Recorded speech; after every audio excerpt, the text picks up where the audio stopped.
할지라도 기뻐하게 하시고, 심령이 상하고 슬픔 가운데 있을지라도 소망으로 즐겁게 노래하게 하시어 우리를 지으신 창조자 하나님의 영광으로 충만하게 하여 주시옵소서.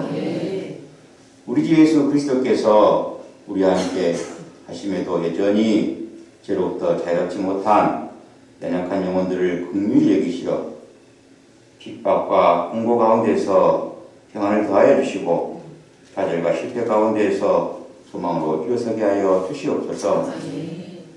아직도 내려놓지 못한 마음의 욕심들을 비우게 하시고 한마음 한뜻으로 바로 서게 하시고 함께 모여 기도하게 하시어 그의 덕과 그리스도의 영광이 나타나게 하여 주시옵소서. 성령 하나님의 강건하심을 통하여 단전 결단을 더하여 주시어서 썩어질 것들이 아니라 온전한 위의 것을 찾게 하시고 오직 복음 전파에만 힘쓰는 우리 모두가 되게 하여 주시옵소서. 사람으로는 할 수 없는 일이 있을지라도 능력을 주시는 하나님을 통하여 이를 이루게 하시고 우리 하나님으로부터 오는 참된 이루와 평안으로 온전히 살아가게 하여 주시옵소서. 흔들리는 이 나라와 이 민족, 정치, 경제, 사회를 기억하시어 그의 덕을 통하여 세상을 깨우게 하시고 세상을 회복시키는 놀라운 역사가 차고 넘치게 하여 주시옵소서.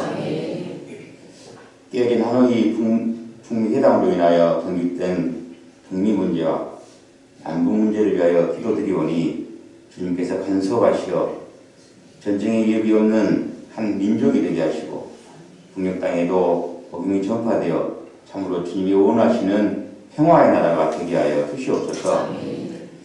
바라옵기는 주님의 몸된 서박교회를 기억하시어 말씀이 흥황한 교회가 되게 하시고 표적과 기사와 이적이 넘치는 교회 되게 하시고 소수된 모든 재직과 성도들이 오직 기도하는 일과 복음 전파에 힘쓰는 교회가 되게 하여 주시옵소서.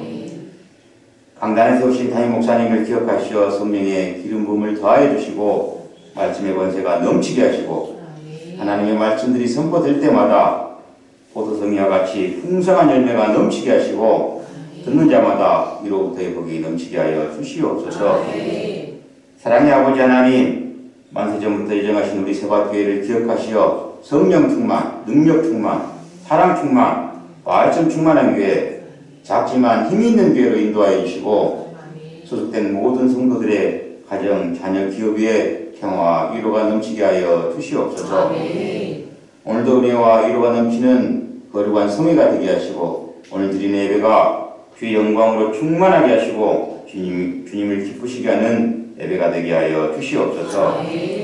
예배의 시작이 오니 마치는 시간까지 함께하여 주시오며 이 모든 영광 주님 홀로 받으시기를 간구하오며 예수 그리스도의 이름으로 간절히 기도드리옵나이다. 아멘.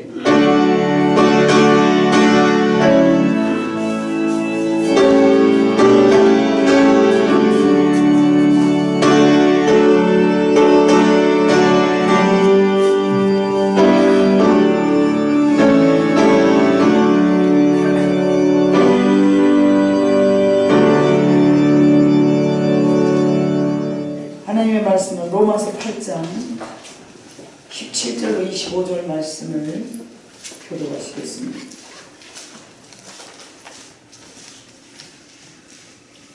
로마서 8장 17절로 25절 말씀입니다. 자녀이면 또한 상속자 곧 하나님의 상속자요 그리스도와 함께한 상속자니 우리가 그와 함께 영광을 받기 위하여 고난도 함께 받아야 할 것이니라. 생각하건대 현재 고난은 장차 우리에게 나타날 영광과 비교할 수 없도다. 피조물이 고대하는 바는 하나님의 아들들이 나타나는 것이니 피조물이 허무한 데에 굴복하는 것은 자기 뜻이 아니요 오직 굴복하게 하시는 이로 말미암으리라. 그 바라는 것은 피조물도 썩어짐의 종로로 단 데서 해방되어 하나님의 자녀들의 영광에 자유에 이르는 것이니라. 피조물이 다 이제까지 함께 탄식하며 함께 고통을 겪고 있는 것을 우리가 아느니라. 그뿐 아니라 또한 우리 곧 성령의 처음 익은 열매를 받은 우리까지도 속으로 탄식하여 양자될 것 곧 우리 몸의 속량을 기다리느니라. 우리가 소망으로 구원을 얻었으며 보이는 소망이 소망이 아니냐. 보는 것을 바라요. 만일 우리가 보지 못하는 것을 바라면 참으로 기다릴지니라. 아멘. 이 시간에는 일문장 특송 읽겠습니다.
주님의 십자가 지심을 찬양하는 찬양이었습니다.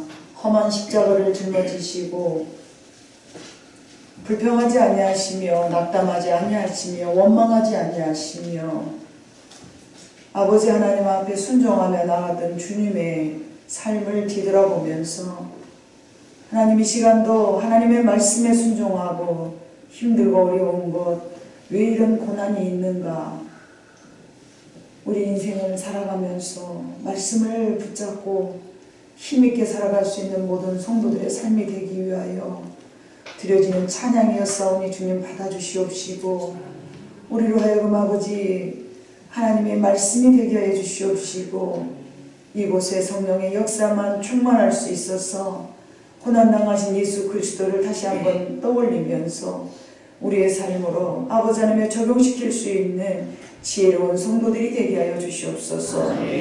우리 하나님께서 오늘 또 이 재단을, 이 교회를 복렬해 주시고 함께 해 주실 것을 믿사오며 예수님의 이름으로 기도 올렸습니다. 아멘. 미국의 어느 목사님께서 한 농부의 집에서 하숙을 하고 있었습니다. 그런데 그 농부는 예수를 믿지 않았어요. 그리고 그 부인은 열심히 신실한 하나님의 백성이었는데 그 부인은 늘 남편을 위해서 기도를 했답니다. 하나님, 저 남편이 어서 예수 믿고 나와 함께 구원받아 함께 천국 가기를 원합니다. 라고 기도를 했어요. 이 목사님이 가만 보니까 하숙을 하고 있는 그 안타까운 그 부부의 삶을 보면서 참 남자들이 예수를 믿는 게 쉽지 않았는지 아무튼 예수를 안 믿는 그 남편을 보고서 이 목사님이 도와줄 방법을 찾았어요. 어떻게 하면 저 농부에게 내가 하나님의 십자가, 예수 그리스도의 십자가의 죽으심의 의미를 잘 설명을 해갖고 저를 예수를 믿게 할 것인가 이렇게 생각을 했어요. 언제든지 내가 설명할 기회를 가지고 있어야지. 느닷없이 한 집에 산다고 농부 아저씨 이리 앉아보시오. 내가 참 도와줄 것이 있는데 예수를 믿으시오. 이렇게 할 수는 없잖아요, 목사님들이. 그래서 지혜로운 목사님은 어느 틈을 타서든지 복음을 증거해야 되겠다라고 찾고 있었는데 하루아침에 그 농부가 목사님 이리 와보세요. 그러고 부르더래요. 그래서 아니 왜 그러십니까? 그랬더니 저 뒤에 있는 닭장을 나하고 한번 가보시죠. 그래서 무슨 영문인지 농부가 가자고 해서 쫓아가봤어요. 닭장 안에는 암탉이 한 마리가 떡하니 앉아있고 암탉은 날개 밑에서 병아리들이 삐약 그러고 날개 밑에서 나오더래요. 한 마리씩. 그때 닭장 안으로 들어간 농부가 암탉을 살짝 건드렸더니 암탉이 죽어 있었어요. 턱하니 죽어 있어서 그 죽은 암탉 밑에서 병아리들이 삐약 그러고 나온 거예요. 그걸 보고 농부가 말을 했어요.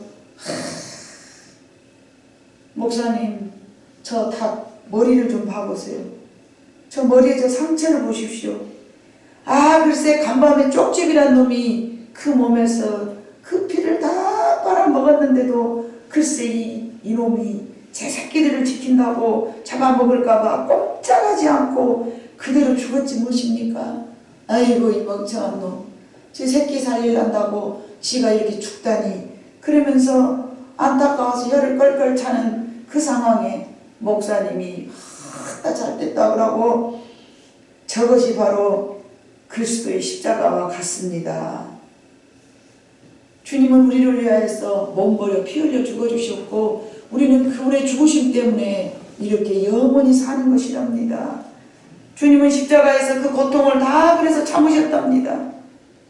예수님은 얼마든지 움직일 수도 있고 십자가에서 내려와서 자신의 생명을 구원할 수 있었음에도 불구하고 만약에 그렇게 되어버렸다면 당신과 나 같은 사람들은 영원히 멸망받기 때문에 우리를 위하여서 저렇게 죽으셨답니다.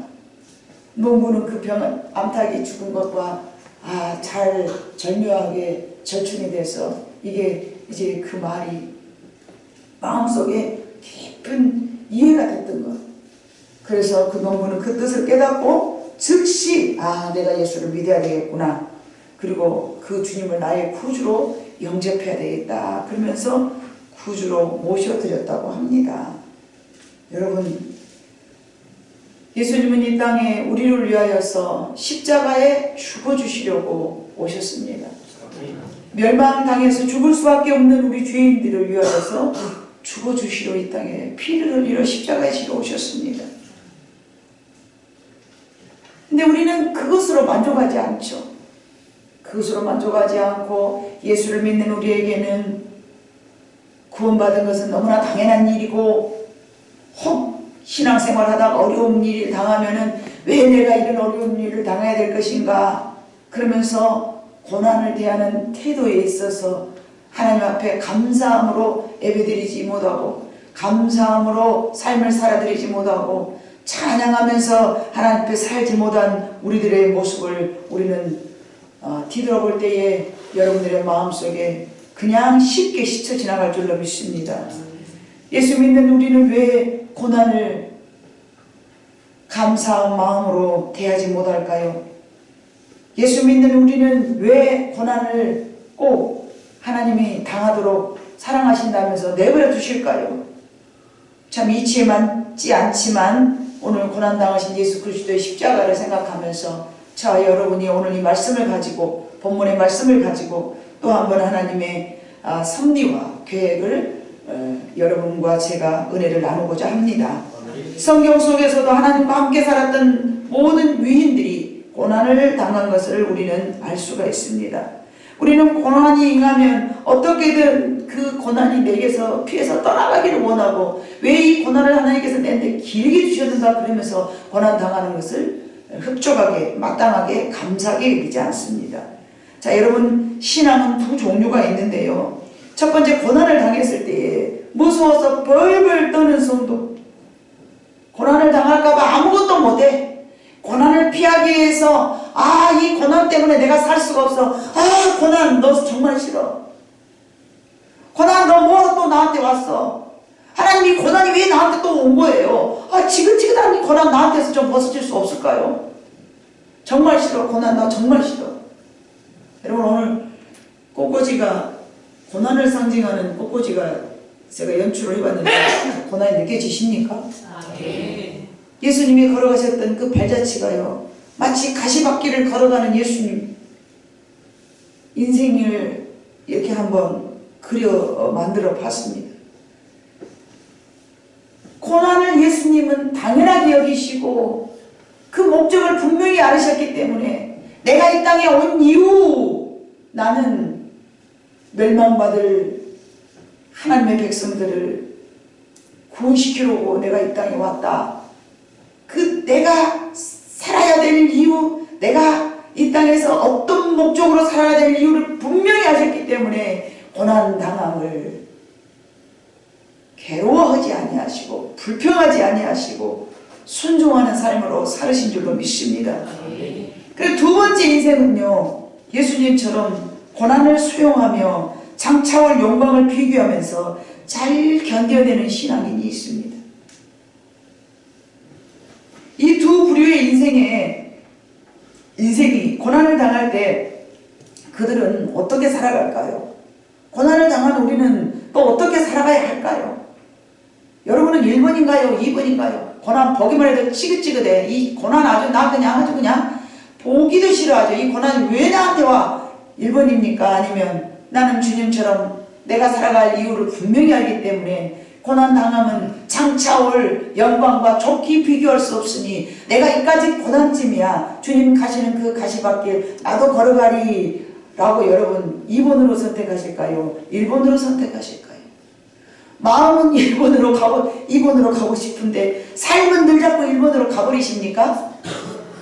한 사람만 아멘 했어요. 아이가니 내 뜻과는 다르게 나는 어찌됐든 간에 2번으로 살고 싶어. 그런데 나는 나도 모르게 1번을 선택하려고 그래. 오라 이 사망의 법에서 누가 나를 건져낼 것인가. 바울의 신앙까지 올라오신 줄로 믿습니다. 우리는 고난을 대하는 태도가 달라져야 되는 것입니다. 이 고난을 대하는 태도가 왜 달라지지 않는가? 첫 번째, 예수님처럼 자기가 어떻게 살아가야 될 삶의 목적을 잃어버려. 내가 왜 살아가야 되고 어디까지 가야 되고 내 삶의 끝은 어디 있는가, 이걸 모르는 사람들은 고난이 싫어. 고난을 피하고 싶어.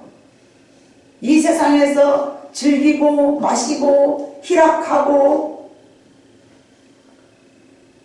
그러고서 살아가는 아무것도 모르는 하나님의 백성이 아닌 그들의 삶을 내 삶 속에 모델로 삼아. 그려, 저 옆집에 봐. 저건 잘 살아가잖아. 예수도 안 믿는데 어찌 저렇게 잘 살아가는 것이요. 주님을 모델로 삼으라겠더니 옆집에서 지옥 갈 백성들이 뚱갈뚱갈하고 살아가는 것이 자기 인생의 모델이 되어가지고 어머 저희는 참 잘 살아. 저렇게 살아가는 것이 좋을 것 같아. 그러면 다들 보따리 싸고 그리 가도록 해야. 뭘 하고 남아있어? 아니면 욕심이 많은 거야? 하나님, 영광도 받고요. 하나님, 이 땅에서도 저렇게 잘 살고자 와요. 저것이 나의 모델이에요. 주님의 십자가 생각으로는 모델하고 잡은디 절대 모델하고 싶지 않습니다. 내가 억울해서 어떻게 그렇게 살아요. 가시밭길을 걷어가면서. 제가 가시밭길하니까 제가 과거에 저희 어머니 돌아가시기 직전에 제가 한 꿈을 꿨는데 그것이 생각이 나네요. 어머니가 운명하시기 직전에 자식들이 걱정이 되어서 말씀을 안 하고 한국 못 하고 입을 딱 다물고 계시는데 제가 영통했지 않습니까? 그때도 영통했어요. 어머니를 샥 영의 눈으로 읽어보니까 어머니가 아무 말 안 하시는데 가만 보니까 자식들이 어떻게 살아갈 것인가 그 근심 때문에 하나님 앞에 가는 것이 꺼려지는 거예요. 이 양반이. 그래서 막내딸이 입 바른 소리를 잘했죠. 그때만 해도 입 바른 소리를 잘할 때요. 내가 아직 안 죽어가지고 바른 말을 아주 잘할 때요. 지금은 바른 말도 안 하고 살잖아요. 근데 그때는 바른 말을 잘했어. 엄마, 다 돌아가신 어머니한테 할 말이 막내딸이 엄마. 그렇게 눈만 깜빡하면서 나를 쳐다보면서 너 할 말 있으면 얼른 해라. 얘 대답도 이제 못 하시니까. 엄마가 지금 예수님한테 가고 싶은데 자식들 걱정돼서 못 가시겠어? 그랬더니 아니 그게 내일 모레 가시려고 하는데 막내딸이 할 말이냐고요. 그게 양양래 집사님 이동희 장로님이 집사님이 이제 하나님의 부르심 받잡아서 꼭 가시려고 하는데 어머니 어째서 안 가시려고 그래요? 자식들이 걱정돼서 못 가시겠어? 이 말하면 기분이 좋겠어요. 안 좋죠? 내가 그런 나쁜 놈이라니까. 우리 어머니 그렇게 가슴을 참 아프게 했던 철없는 놈이에요. 엄마 연기 읽은다고. 엄마 그냥 좋게 부드럽게 엄마 자식들은 걱정하지 마시오. 하나님이 다 주실 것이요. 어머니 주님만 생각하시오. 많이 힘드시죠? 이래야 될 것도 아니에요. 근데 엄마가 자식들 걱정돼서 주님 앞에 가는 것이 지금 힘들어? 이렇게 물어봐야지. 절대 알 수 없어. 그때가 내 나이가 몇 살인 줄 아세요? 44살이요. 그러니까 철이 없어 아직도. 양양래 집사님 내가 44살이요. 근데 철이 없단 게 지금 것만 되었어도 좀 이렇게 좋게 좀 말했었거든요. 근데 그렇게 했어. 그랬더니 막내딸이라 용서해주고 큰아들 같아서 뭐 이 개심한 놈이 이랬을 것이 근데 제 끝들이 막내딸이라 하여간 꼴랑지 것들은 웬만하면 윤호가 되잖아요. 그죠? 꼴랑지 것들은 웬만하면 윤호가 돼요. 그래가지고 그래요. 저 책다가던 것이 어떻게 뭔 마음을 알겠냐고 그러고는 그래도 내 마음을 저것이 안 해. 그렇지만 그래요. 그랬어. 그래서 이제 하나님 우리 어머니가 참 천국으로 가시려는데 모질해도 모질하신가 보네요. 그러고 이제 그때는 정신 차려가지고 어머니 가시는 길에 내가 도움이라도 드릴까 싶어갖고 3일 물도 안 먹고 금식을 했어요. 물 안 먹은 금식은 참 힘들어요. 물 먹으면서 하는 금식은 그래도 배고프면 물이라도 꿀떡꿀떡 먹죠. 나중에 위가 쓰릴 망정. 물만 계속 들어가잖아요. 그럼 이 위가 막 쓰려. 그래갖고 이제 물이 싫어. 아주 물이 싫어. 몸에서 제가 지금도 물을 잘 안 먹는 이유가요. 이 머리 속에서 저장돼 있어요. 물 그만 줘. 이게 저장이 되고 있어요. 물을 별로 안 먹는. 그 음식을 하도 밥 먹듯이 많이 해가지고 몸이 물 주잖아요. 싫어. 물 그만 줘. 이거 말고 다른 거 주란 말이야. 몸이 막 그러는 거예요. 근데 물도 안 먹어서 그때는 물도 안 먹어 금식을 하는데 마지막에 3일째 꿈을 꾸는데요. 아니 분명히 내가 어머니 꿈을 꾼 것 같은데 내가 이제 결혼해서 살았던 우리 시갓집 동네의 그 골목길 우리 시댁을 가는 골목길이에요. 그런데 그때는 내가 우리 어머니가 인생 살아가는 게 이렇게 힘들었나 하면서도 아리송 이게 제대로 내가 꿈을 해석을 한 건가 아리송해 했어요. 근데 오늘 내가 이제 이 설교를 하면서 내가 왜 인생에 살면서 그런 꿈을 꿨는가 다시 한번 생각해 봐야겠다는 마음이 들었어요. 강대상에서 좀 더 연구를 해봐야 될 것 같은데 그때는 아무튼 생각하기를 우리 어머니 가시는 길이 이렇게 험하구나 이렇게 제가 그냥 간단하게 꿈을 해석을 했거든요. 근데 내가 이렇게 우리 시댁을 가는 길이 그쪽 길이라면 좁은 통로길인데요. 지금 여기 이렇게 가시 있죠? 그 가시 길이 완전히 우리 시댁의 대문 앞에까지 가시가 쫙 길이 나져 있더라고요. 가시가 쫙 나있고 어느 한 두 부분만 환하게 불을 켜져갖고 거기만 환하게 이렇게 불이 켜져 있는데 그 앞에만 황토로 가시가 없는 거예요. 근데 그 여기서부터 저까지 한 500m 이상의 1km 정도는 안 돼도 500m 이상 거리거든요. 그 통로가요. 근데 거기가요 이런 가시로요 쫙 나져 있었어요. 그래서 내가 가시로 나 있는 길을 걸어를 못 가는 거예요. 꿈에 내가 걸어를 못 가고 배로 기어가는 거예요. 소리 이렇게 하면서 그러다가 그 전기불이 환하게 피어있는 집 앞에를 가면은 가시가 없으면 지금 생각하면 그 두 집만 예수 믿는 집이었어. 예수 믿는 집 앞 마당 가는 길이야 그 길이.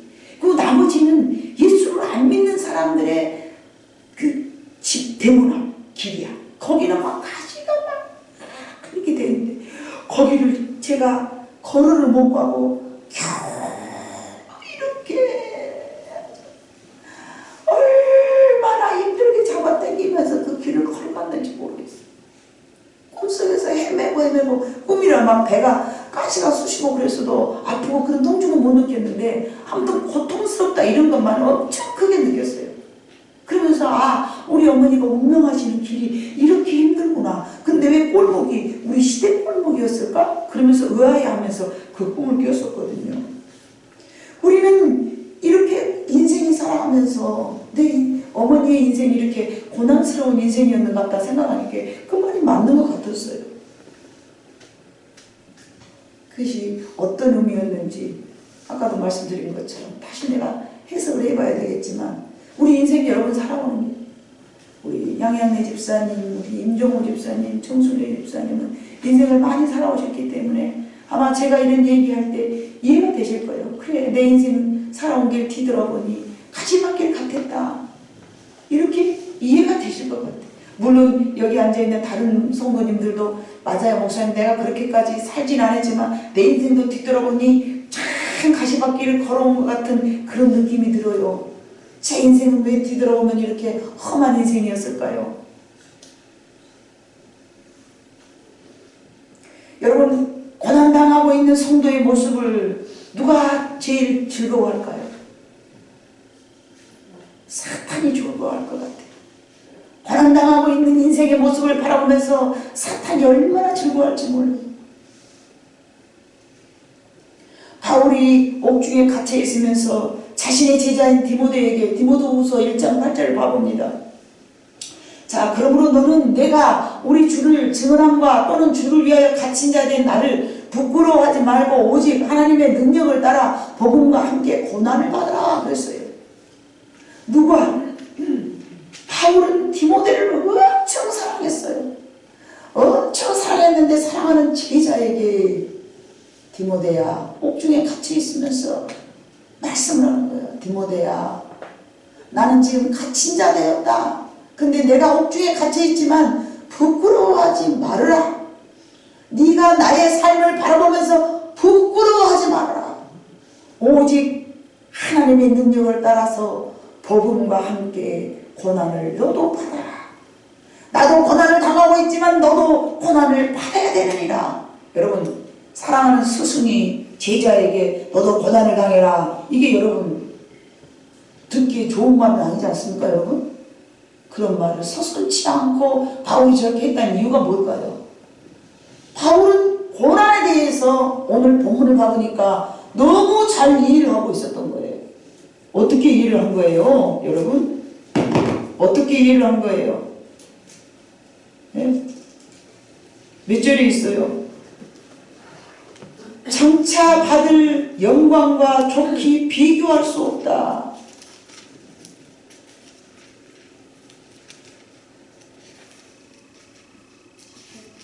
8절. 생각 가운데 현재의 고난은 장차 우리에게 나타날 영광과 비교할 수도 없다. 바울은 옥중에서도 감사하면서 사랑하는 디모데에게 고난을 너도 함께 받자 이렇게 이야기한 것은 그 인생에 있어서 그래 네가 그동안 과거에 싸가지가 없어서 네가 내 말을 안 들었잖아. 걔도 고난 좀 당해봐. 이런 의미가 아니에요. 디모데야, 내가 지금 고난 당하는 거니 나는 자랑스럽게 생각해. 너도 나의 삶에 대해서 부끄럽게 생각하지 말아라. 나는 앞으로 장차 받을 그 영광을 생각하면 이 정도는 너무 감사하다. 이건 감사한 마음이기 때문에 디모데에게도 권면한 줄로 믿습니다. 사랑하는 그 제자에게 고난을 너도 함께 받아라 라고 명령한 거예요. 받을래? 이라고 물어본 게 아니에요. 너도 받아! 왜? 내가 나중에 영광을 받을 때 너도 함께 그 영광에 동참하게 하기 위하여서. 그게 바울 사도가 디모데에게 전하는 마음속에 심중에 있는 깊은 마음속에 있는 그 의미입니다. 감옥에 갇혀 있는 자기의 자신은 절대 부끄러워하지 말아라. 예수를 믿는 우리는요, 고난이 임하면 혹 예수님을 잘못 믿는 것은 아닌가? 내가 무슨 죄로 말미암아서 죄의 대가를 치르는 건 아닌가? 그러면서 부끄러워합니다. 하나님, 내가 이렇게 가난하게 산 것은요, 하나님의 영광을 가리는 거예요. 하나님, 내가 지금 옥중에 이렇게 갇히면서 내 하는 일이 안 되는 건요, 내 사업이 하다가 이렇게 망하는 거, 이거는요, 하나님 앞에 내가 먹칠을 하는 거예요. 하나님 영광을 다 기르고 앉았잖아요. 자기의 생각으로 그렇게 우리는 우리의 인간 스스로 자기 마음대로 평가를 하지만 오늘 성경에 봐보니까 하나님은 그렇게 말씀하신 적이 있다 없다? 없다. 절대 없다. 우리는 이제는 고난을 당할 때에 성도들이 부끄러워하지 아니하는 바울처럼 자랑스럽게 여기는 성도들의 신앙이 될 줄로 믿습니다.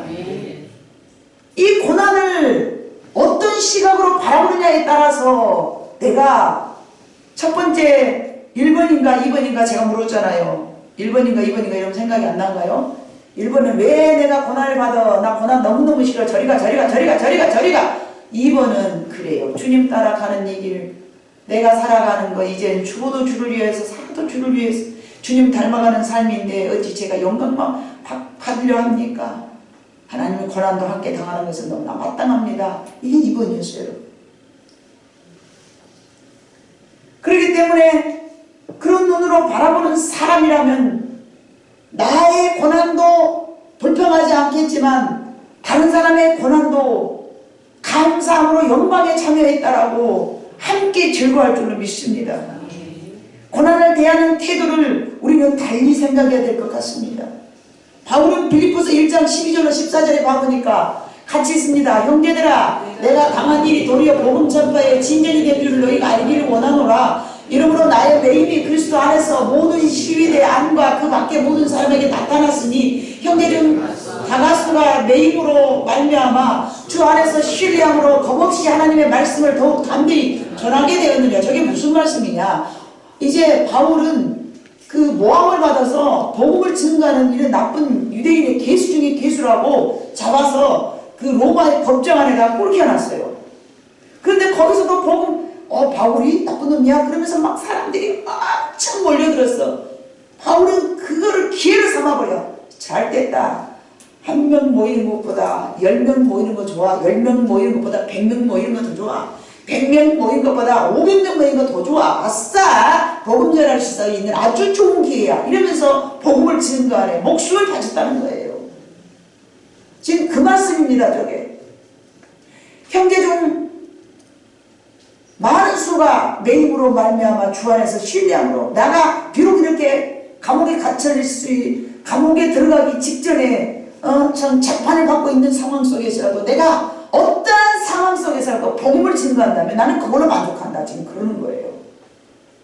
본인이 왜 태어났으며 무엇을 하다가 하나님 앞에 가야 된다는 자기 인생의 목표를 분명하게 설정을 했던 바울은 저렇게 용감하게 어떤 상황에서라도 복음을 증거하면서 감사함으로 고난을 두려워하지 않냐고 담대한 신앙을 우리에게 보여준 줄로 믿습니다.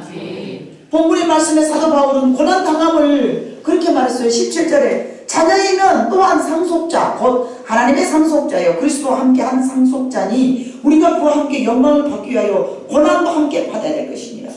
우리 예수 믿는 사람들이 여러분 이 땅에서 참 가난하고 힘들고 비방당하고 잘 되는 것도 없이 이렇게 살아도 그래도 주님을 버리지 않냐고 열심히 살아가는 것은요, 하나님 앞에 상급을 쌓기 위함이며 주님이 당하신 고난을 우리도 함께 당하고 있음을 기억해야 될 줄로 믿습니다.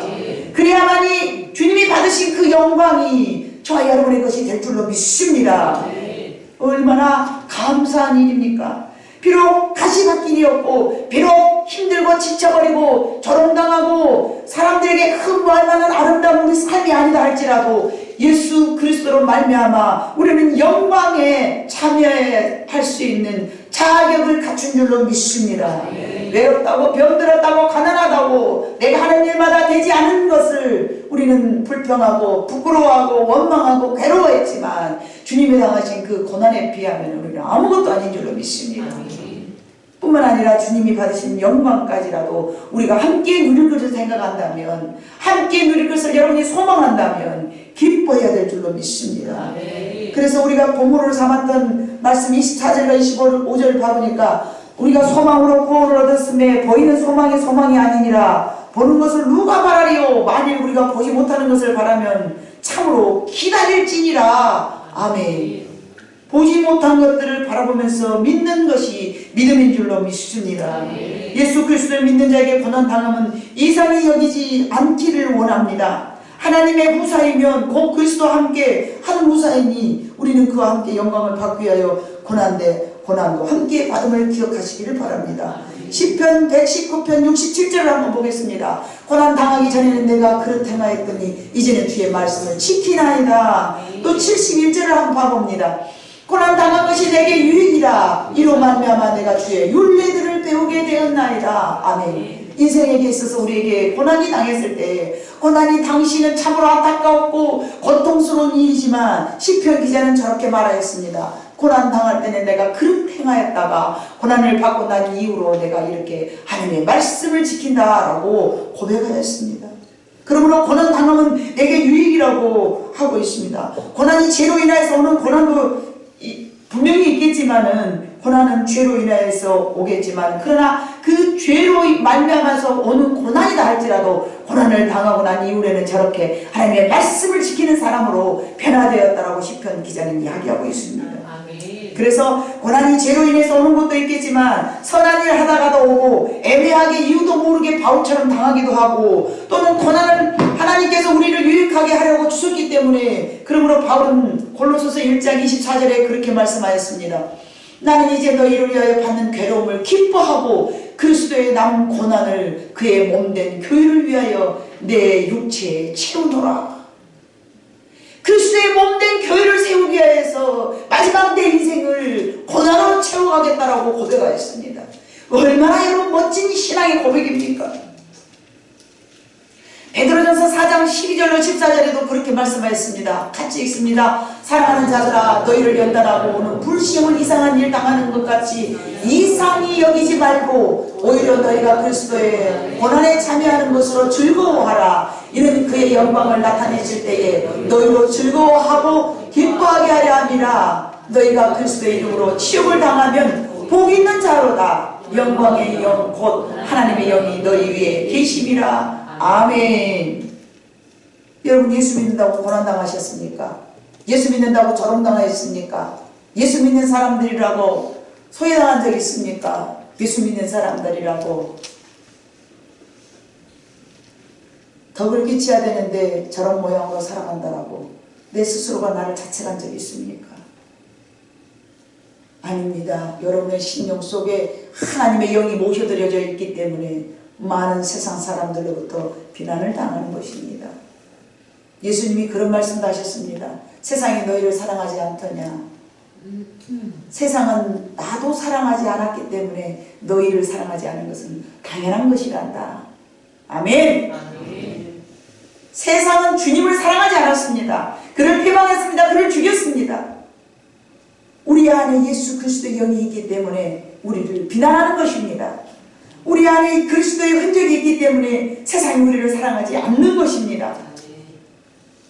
세상하고 너무 동떨어져서 세상 사람들하고 나하고 너무 멀어져 있기 때문에 외롭습니까? 그러나 고독한 그 싸움 뒤에는 분명한 여러분의 승리의 면류관이 준비되어 있는 줄로 믿습니다. 세상 사람들하고 똑같이 살아가면 얼마나 재밌게 살겠습니까? 많은 사람들과 친구하면서 많은 사람들과 즐거워하면서. 그러나 고독한 싸움은 그리스도의 영이 있는 우리에게는 죽을 때까지 있어야 될 줄로 믿습니다. 남들이 안 하는 거 다 안 해야 되잖아요. 남들이 잘하는 거 우리는 다 해야 되잖아요.